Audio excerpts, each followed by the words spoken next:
We built a deserted town in the desert that's basically been consumed by the sand.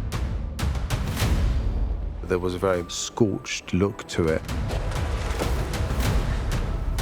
We literally built that whole town in 5 weeks. We then shut down during the pandemic. In a way, it did me a favor with the winds blowing all the sand in and aging the buildings beautifully in the sun. Over months, it only made the set look better. One thing led to another, and a sandstorm became an element of it.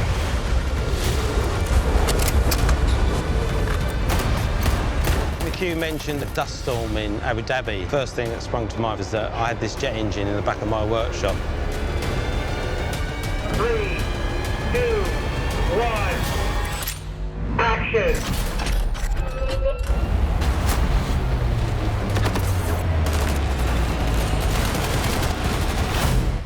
An extremely, extremely challenging sequence. That was a big techno crane to get that shot.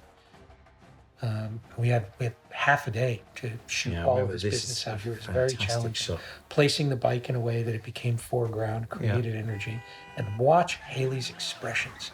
Just watch when she's doing these. She's giving the character she's giving you, the activity, the animation in her face is really extraordinary. All the way through this chase scene, yeah. Yeah. This used to be twice as long as it is in the movie now.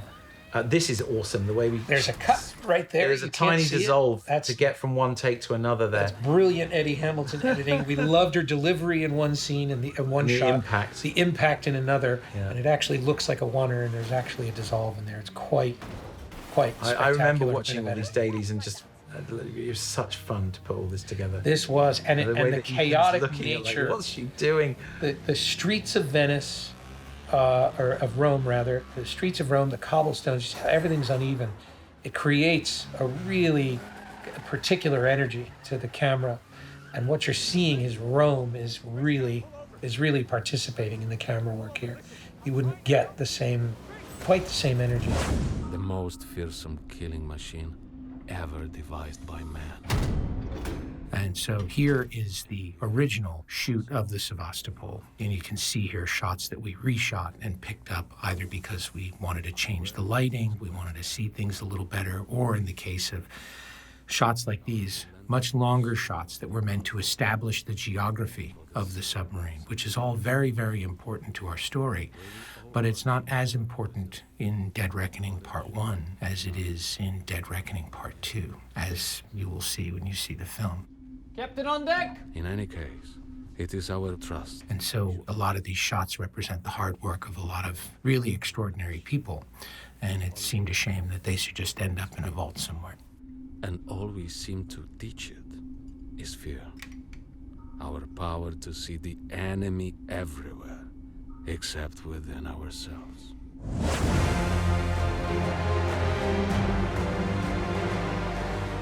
And one of the great things about these sequences is the magic that the actors give you. You're looking at the performance and the effort, the risk in many cases that they're taking to tell this story. And again, the discipline is never to be so emotionally connected to it, despite all of the effort that went into it. You have to be able to look beyond it and say, how does this affect the overall? And one of the things we're most grateful for is how much the actors give us so that we can bring the movie to you.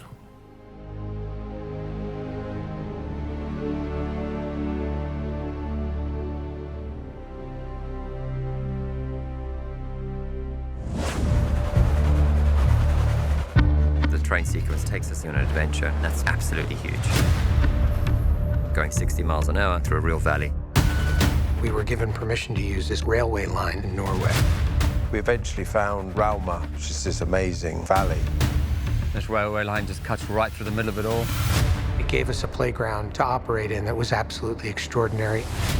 Okay, guys, let's go through it. Here, boom, and he comes across. He's gonna now pull me off the train. And action!